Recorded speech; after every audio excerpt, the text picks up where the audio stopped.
Is it recording, Alan? Yeah, now. Hello, welcome to today's show. We're just going to do a little bit on wildlife in the tropical forests, in woodland, Africa, and alike around the world. Well, on my travels, I spotted a kingfishing hummingbird, and it was deep within the rainforest. And they're wonderful things. They hover in the air and stick their long beaks into a hive of bee or wasp honey. And they place the beak into the hive and just drink a little bit of nectar, honey. But these kingfishing birds, they're hummingbirds, and they also eat the nectar out of the tree. They're wonderful birds, and you'll find them all around Africa. They're the kingfishing hummingbird, and they're quite wonderful birds. They are very fantastic. Wait a minute, Alan, I'm just going to go on and on. Yeah, that's the kingfishing hummingbird from Africa. You find them along the most excellent spots of paradise. They're wonderful birds. And I went out to the plains of Africa, where I found the cheetah big cat of the wild.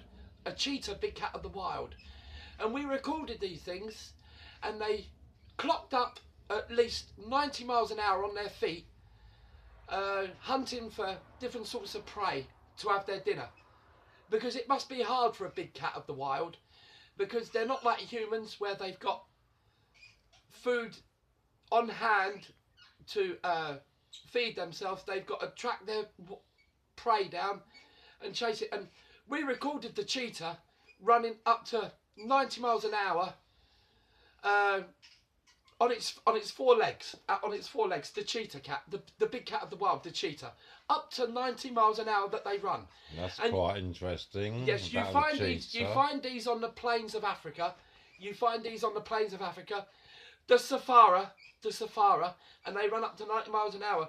We saw it chasing somewhat of a wildebeest, and they hunted in a pack of 3 or 4 at the time, and they didn't succeed bringing the beast down, but we tracked it running up to 90 miles an hour on the plains of Africa. It was quite wonderful.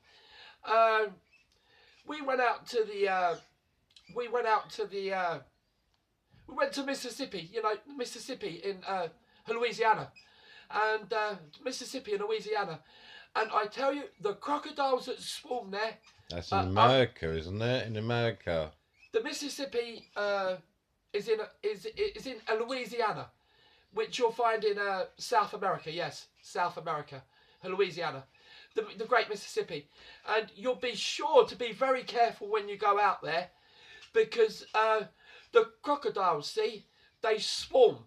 You don't know where you're putting your feet. You don't know where they are in the river. Are you pleased with this video? I'm quite pleased, but I carry on, Alan, if you don't mind. I carry on, Alan. You want it uploaded? No, I carry on. This is a Mississippi, and the crocodiles, well, they go to the river, and the females dig a hole in the muddy sand, and they lay a clutch up to about 50 or 60 eggs, and they make a hole, and then they bury them, and they leave them there for a whole Mississippi season, a season, and they go off, and then the mum and dad come back, and they dig the hole where they laid their clutch, and they free them from coming out the eggs, and they rise to the top, and time's up. No, not time's up, Alan. Not time's up. Right, is it time up, Alan? Not yet. Oh, good.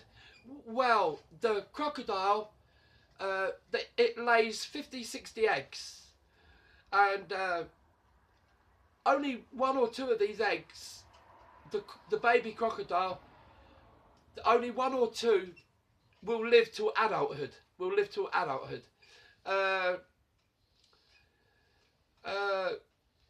And whereby the whole situation of the matter is, shall we intervene into nature, and quite happily feed these cats are wild, the kingfish and hummingbird, the crocodile.